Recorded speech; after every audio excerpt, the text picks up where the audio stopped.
चलो question number 8 solve कर देते हैं। तो इसमें आपको दे रखा है x minus 1/2 y plus 1/3 z minus 1/4 और एक दूसरी लाइन दे रखी है और ये दोनों लाइन इंटरसेक्ट कर रही है, आपको बता रखा है और k का वैल्यू हमको फाइंड करके दिखाना है। ठीक है, तो सबसे पहले लाइन 1 के लिए हम पॉइंट लिखते हैं।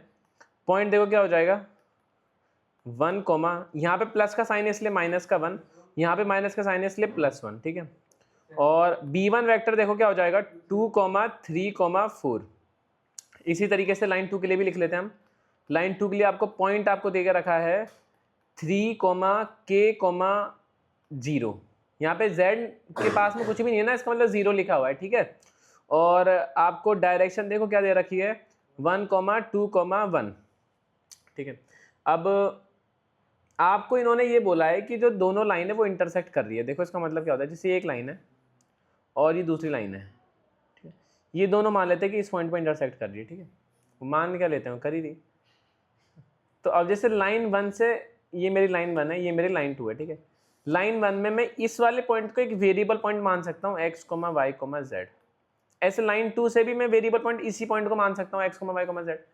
तो लाइन 2 का x, y, z और लाइन 1 का x, y, z, तीन दोनों अगर यही पॉइंट है तो दोनों लाइनों से जब मैं ये पॉइंट निकालूंगा तो आपस में इक्वेट कर सकता हूँ।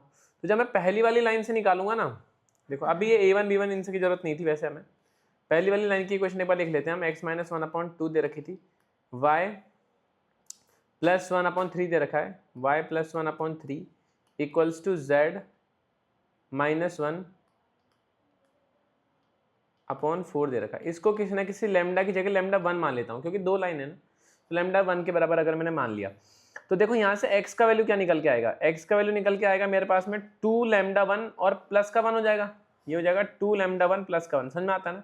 ऐसे y का वैल्यू बताओ क्या हो जाएगा 3λ1 माइनस का 1 और z का वैल्यू क्या हो जाएगा 4λ1 प्लस का 1। ये मेरा एक्स वाई जेड आ गया पहली वाली लाइन से। इसी तरीके से दूसरी लाइन से भी निकालेंगे हम। दूसरी लाइन की इक्वेशन लिख लेते हैं x माइनस 3/1। क्या है दूसरी लाइन की इक्वेशन x माइनस 3/1। उसी तरीके से y minus k/2, y minus k/2 equals to z/1। ठीक है, यहाँ से इसको तीनों को मैं लैम्डा 2 के बराबर अगर मैं मान लेता हूँ तो x का वैल्यू यहाँ से बताओ कितना मिलेगा, मुझे मिलेगा लैम्डा का 2 प्लस का 3, y का वैल्यू मिलेगा 2λ2 प्लस का k और z का वैल्यू मिलेगा λ2 बस, उसके साथ में कुछ नहीं है। ठीक है, λ2 मिलेगा। अब अगर दोनों लाइनों का जो वेरिएबल पॉइंट ये सिंगल पॉइंट है, इसका मतलब मैं इनको इक्वेट कर सकता हूँ। मतलब कि मैं जो ये 2λ1 प्लस 1 है इसको मैं इक्वेट कर सकता हूँ ना λ2 प्लस 3 के। तो यहाँ से देखो एक इक्वेशन मेरे पास में बन जाएगी कि 2λ1 माइनस का λ2 इक्वल टू होना चाहिए 2। 3 में से एक गया तो 2 बचेगा। ठीक है, इसी तरीके से 3λ1 माइनस 1 को मैं इक्वेट कर सकता हूँ 2λ2 प्लस के। तो यहाँ से मेरे पास में इक्वेशन आ जाएगा कि 3λ1 माइनस 2λ2 ये मेरे 1 प्लस के बराबर है। ठीक है, बट ये जो दूसरी वाली इक्वेशन है इसका मैं यूज़ नहीं कर पाऊंगा क्योंकि यहाँ पे के वेरिएबल दे रखा है। ठीक है, तो तीसरी वाली इक्वेशन को भी इक्वेट कर लेते हैं। तो मैं इक्वेट कर सकता हूँ कि 4λ1 प्लस 1 वो इक्वल है λ2 के। ठीक है, तो यहाँ से मैंने लिख लिया 4λ1 माइनस λ2 किसके बराबर आ जाएगा -1 के बराबर आ जाएगा। ठीक है, ये इक्वेशन 1 हो गई और ये इक्वेशन हो गई 3। 1 और 3 से मैं λ1 और λ2 का वैल्यू निकाल लूँगा और फिर उसको इक्वेशन जो मेरी 2 है इसमें पुट करके k का वैल्यू निकाल दूंगा। तो एक बार इक्वेशन 1 यहाँ पे लिख लेते हैं 2λ1 माइनस λ2 देखो कितना दे रखा है 2 और 4λ1 माइनस λ2 आपको दे के रखा है -1। दोनों को सब्ट्रैक्ट करेंगे तो ये माइनस हो जाएगा, ये प्लस हो जाएगा, ये भी प्लस हो जाएगा। 2 में से जब माइनस का 4 जाएगा तो माइनस का 2λ1 बचेगा, ये माइनस लैम्डा से प्लस λ2 कैंसिल आउट हो जाएगा और 2 और 1 कितना हो जाएगा 3 हो जाएगा। तो यहाँ से देखो λ1 का वैल्यू मेरे पास में आ रहा है माइनस का 3/2। λ1 का अगर मेरे पास में ये वैल्यू आ गया तो मैं इक्वेशन में पुट करके λ2 का वैल्यू निकाल लेता हूँ। देखो इक्वेशन क्या दे रखी है मेरे को 2λ1 माइनस λ2 इक्वल्स टू 2 दे रखी है। λ1 का वैल्यू मेरे पास में आ गया माइनस का 3/2, तो 2 इंटू माइनस का 3/2 माइनस का λ2 इक्वल्स टू 2 होना चाहिए। 2 से 2 कैंसिल आउट हो गया, मेरे पास में बचा -3 माइनस λ2, ये 2 होना चाहिए। तो यहाँ से देखो माइनस λ2 को जब मैं राइट साइड में लेके आऊँगा तो λ2 मेरे पास में हो जाएगा माइनस का 3 और माइनस का 2 जो कि हो जाएगा माइनस का 5। लैम्डा 2 का वैल्यू -5 आ गया, लैम्डा 1 का वैल्यू -3/2 आ गया। इन दोनों की वैल्यूज को इक्वेशन 2 में रखेंगे। इक्वेशन 2 आपको गिवन है 2 lambda 1 minus 2 lambda 2 equals to 1 plus k, और यहाँ से हम के का वैल्यू निकाल देंगे।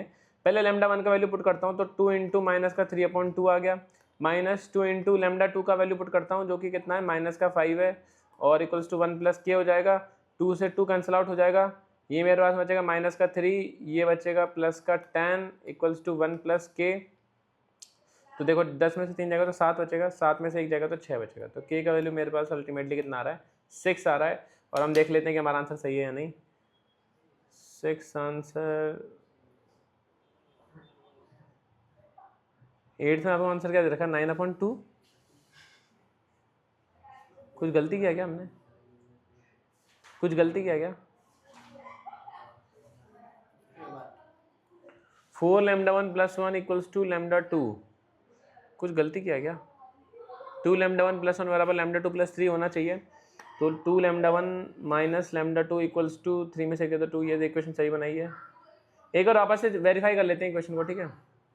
देखो ये हो जाएगा 2 लैम्डा 1 प्लस का 1 बिल्कुल सही है, यहाँ से हो जाएगा 3 लैम्डा 1 माइनस 1 बिल्कुल सही है, 4 लैम्डा 1 प्लस का 1 बिल्कुल सही है।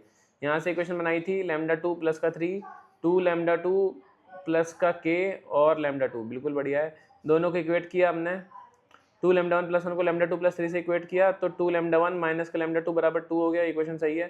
3 लैम्डा 1 माइनस 1 को इक्वेट किया 2 लैम्डा 2 प्लस के से, तो 3, अरे ये देखिए ये 2 लैम्डा 1 मैंने गलत लिख दिया, ये 3 लैम्डा 1 था। तो इक्वेशन में एक बार हम पुट करके देखते हैं, शायद फिर हमारा सही निकला होगा हमारा आंसर।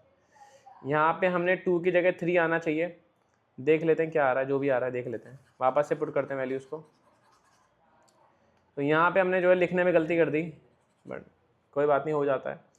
तो 3 इंटू ये हो जाएगा माइनस का 3/2 माइनस 2 इंटू माइनस का 5 इक्वल्स टू 1 प्लस के, ठीक है। तो ये हो जाएगा मेरे पास में माइनस का 9/2 और ये हो जाएगा माइनस प्लस का 10 इक्वल्स टू 1 प्लस के। साइड में थोड़ा सा सॉल्व करते हैं, देखो ये 1 प्लस के मेरे पास में दे रखा है मुझे 10 माइनस का 9/2, ठीक है। तो ये 2 इंटू 10 20 हो जाएगा, 20 में से 9 जाएगा तो कितना बचेगा 11/2 बचेगा, ठीक है। ये मेरा के बराबर आ जाएगा 11/2 माइनस का 1, तो के मेरे पास में आ जाएगा 11/2 माइनस का 1। तो इसको जब थोड़ा सॉल्व करेंगे, देखो 11 माइनस का 2/2 बचेगा, तो के का वैल्यू आ जाएगा मेरे पास 11 में से 2 जाएगा तो कितना बचेगा 9/2। तो अल्टीमेटली कितना है जो है 9/2 आंसर होना चाहिए। एक बार देख लेते हैं 9/2 एकदम परफेक्ट आंसर है। तो हमारी जो गलती हुई थी वो थोड़ा सा लिखने में हो गई थी, सेकंड इक्वेशन 3 की जगह हमने यहाँ पे 2 लिख दिया था। बाकी आई होप कि आपको समझ में आया हो। चलो मिलते हैं नेक्स्ट वीडियो में।